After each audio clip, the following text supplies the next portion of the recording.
উপস্থাপক, মডেল, অভিনেত্রী, গায়িকা, সঙ্গীত শিল্পী, আরো নানান নানান বিশেষণ তার সাথে যায়। তো আমি বেশি কিছু বলবো না, আপনারা দেখেই চিনে নেবেন। Zeenat Shanu, Swagata, welcome to the show. কেমন আছেন? আলহামদুলিল্লাহ ভালো আছি, তুমি কেমন আছো? আমি খুব ভালো আছি, আপনাকে দেখতে বেশ সুন্দর লাগছে, মাশাআল্লাহ। Thank you. আচ্ছা, আপনি কি সত্যবাদী নাকি স্পষ্টবাদী? আমি দুটোই। স্পষ্ট কথা বলতে আমার ভালো লাগে, আর সত্য বলতে পারাটা আমার কাছে মনে হয় একটা ভালো অভ্যাস। বেশ ভালো।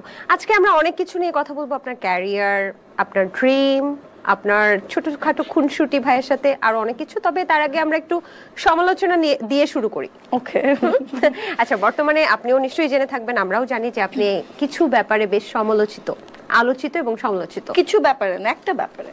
একটা ব্যাপারে আমার কাছে কিন্তু দুই তিনটা আছে। ও তাই? হ্যাঁ, আপনি জানেন না আমি তারকাদের হাড়ির খবর রাখি?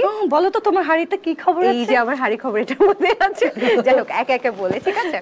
সেটা হচ্ছে আপনার সম্পর্কে একটা কথা চলছে যে আপনি বলছেন লিভ টুগেদার নিয়ে একটা পজিটিভ কথা বলেছেন। সেটা নিয়ে আমি একটু আপডেটটা জানতে চাচ্ছি। খবির, আমি যদি ভুল না করে থাকি, মোহাম্মদ আরিফুল খবির নামের একজন আপনাকে নোটিশ পাঠিয়েছে, উকিল নোটিশ, এবং সেটার এখন কি অবস্থা, আপনি কি সেটা রিপ্লাই দিয়েছেন কিনা? এবং যতটুকু আমরা জানি যে আপনি সেখানে আসলে ইসলামী পরিপন্থী একটা কথা বলেছেন বলে আপনাকে ক্ষমা চাওয়ার জন্য এই নোটিশটা পাঠানো হয়েছে।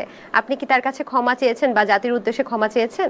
আচ্ছা, প্রথমত আমি তোমাকে একটা প্রশ্ন করি, বাংলাদেশ কি একটি ইসলামিক রাষ্ট্র নাকি একটা সেকুলার রাষ্ট্র? গণতান্ত্রিক রাষ্ট্র। গণতান্ত্রিক সেকুলার রাষ্ট্র। এই দেশে হিন্দু, বৌদ্ধ, খ্রিস্টান, মুসলিম সব ধর্মাবলম্বী মানুষ আছে। হ্যাঁ, মুসলিমের আধিক্যতা বেশি, মেজরিটি হচ্ছে মুসলিম। সো তাই বলে তো এই দেশটা মুসলিমদের দেশ নয়। সো বাংলাদেশে মুসলিম আইন আসলে চাপিয়ে দেওয়া গেলে চলে, বাট মুসলিম আইন মেনে চলে না। বাংলাদেশের একটা রাষ্ট্রীয় আইন আছে যেটা মেনে বাংলাদেশ চলে।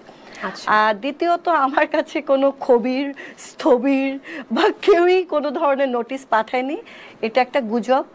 আমার ধারণা, হ্যাঁ গুজব। আমার মনে হয় যে পত্র পত্রিকা, গণমাধ্যম থেকে শুরু করে সব জায়গায় নিউজ দেখতে পাচ্ছি আপনার নামে নোটিশ পাঠানো হয়েছে, যে খবির নামের একজন ব্যক্তি আপনার নামে নোটিশ পাঠিয়েছে যেন আপনি অতি দ্রুত এটার রিপ্লাই দেন এবং ক্ষমা চান সবার কাছে।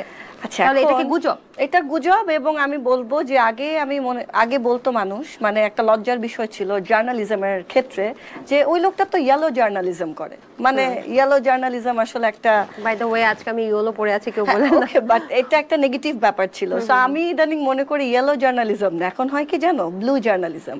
যত জঘন্য